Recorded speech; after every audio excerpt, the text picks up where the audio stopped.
guesses? Well, we gotta fix them, because again, I know it's a war. I mean, our main objective was basically to make sure that they're healthy enough to transport them. Again, war, again, unlike the other wars, this one was a lot different. It was, so when we landed, a lot of these guys hadn't eaten in days, they hadn't drank any water in days, because Saddam put them on this little island right here and left them there. He says, you're gonna defend the country from here, and didn't give them anything to do it with. So when we showed up and we told them to give up, they all gave up. And a lot of them, the first thing we did was give them medical attention, because you gotta make sure they're good. We gave them food, we gave them water, and then at the very end, then we kinda had to use zip ties, little ties, to get them on a ship.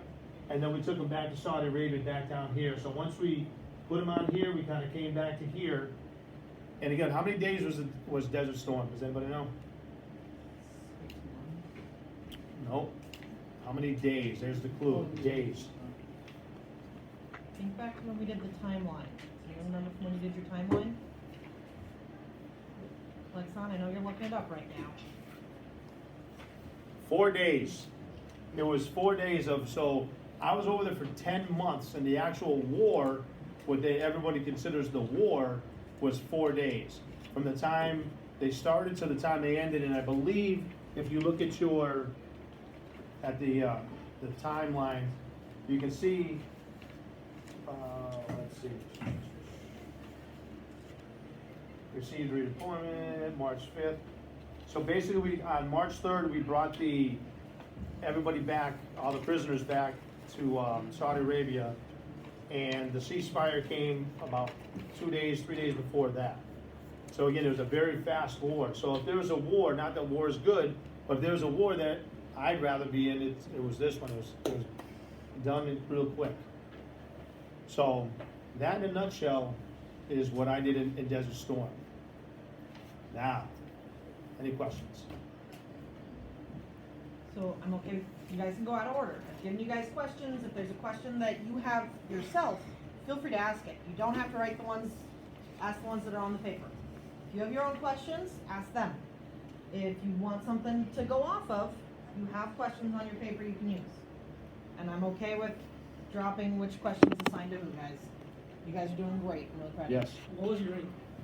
While I was in there, I was a sergeant. I started as a corporal and ended up as a sergeant. And if I wish I had I have it in the car. I actually have a picture of my platoon that's in the car. Each time you do something, you get like a little deployment book. But next time I come, or if I come again, I'll bring that. Yes, sir? You have a question? No. I think he's looking at you, Caleb. You have a question? Oh, no. How long were you in the military for? 11 and a half years. So as soon as I graduated Holyoke High School in 1985, I went to Paris Island, stayed in for 11 years after that, 11 and a half years after that. Yes, ma'am? Were there any women with y'all? With me, no. In Desert Storm, yes. There were actually a lot of females in Desert Storm because, again, the Marine Corps, well, what I did for a job, I was in infantry in the Marine Corps. But there's a lot of jobs in the Marine Corps that require men and women. Now, as far as I understand, now women can even be in the infantry. But back when I was in the infantry, it was only men. However, motor transport, intelligence, all those things, those were open up to women, and they were actually there in Desert Storm as well. Yes, sir. Do you still go out in the field? Right now, no. No? I go to jail every day. I work at the jail, so I go to jail every day. No, I don't, no more field time for me. Any other questions? Why did you choose to go to the military? So the military is a good question. Because when I was in Holyoke High School, I didn't really understand, my options, what I can do. I did well in school. I got A's and B's in school, but I didn't know about college, a whole lot of it. My dad was a Marine, my uncle was a Marine.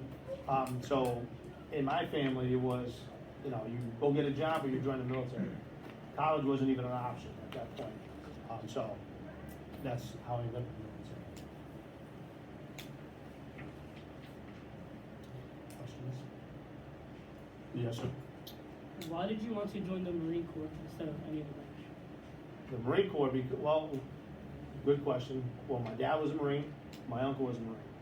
I was 17 when I joined, and at that time, my uncle and my dad are like, well, you can join at 17 and we'll sign you, but the Marine Corps is the only one you're gonna go into. So I was kind of pushed in that direction because of my dad, but I'm glad I made that choice. It's helped a lot, especially with the job I have now. It helps a lot of what I learned there to what I do now.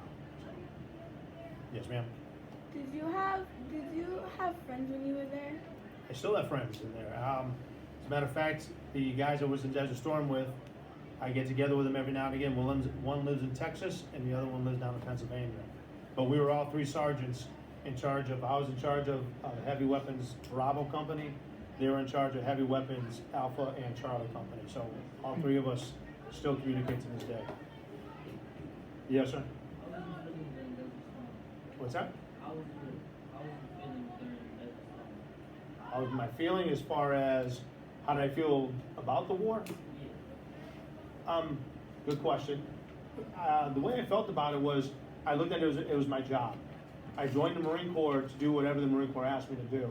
I got to live in England initially when I first joined the Marine Corps, and then I went to California after that, and they'd always treated me really well. So whatever the Marine Corps wanted me to do, I did it. So when they said, well, we got to protect, again, you're kind of like the police as you're going through all over the world in the ships trying to protect people. In 1988, Burma, which is a little country, was being kind of attacked. We kind of floated over there, again, as I said earlier, as a show of force, and they said, listen, if you don't stop, the Marines are going to come off the boats and help them. So again, to me, I felt pretty good about it, pretty proud about it, because I'm being called to duty to kind of free a country that was taken over by somebody that didn't want to be taken over. So I felt pretty good about it. Was there ever a time that you thought something was wrong with the Marine Corps you do? No, not really. It's because again, they're not going to ask. The thing about being in the Marines, they're not going to ask you something that you don't do yourself. So there's nobody in the Marine Corps, from the commandant of the Marine Corps all the way down, that's going to tell you or ask you to do something that they didn't already do or is not willing to do it with you. So it's different. It's a different kind of leadership in the Marine Corps, and to include during a wartime where you're like, well, I'm a lieutenant, so I'm going to tell you as a private or a sergeant or whatever, you're going to go do this, and I'm going to stand here and watch. Let me know how it works out when I come back. That's not how the way the Marine Corps works. The Marine Corps, the colonels, generals, they're there with you, doing everything. So it's a respect thing. So, they're not asking anything that they're not doing themselves. Did you have a question? Yeah. What were some of the challenges that you faced in the Gulf War? Some of the challenges is being away from home.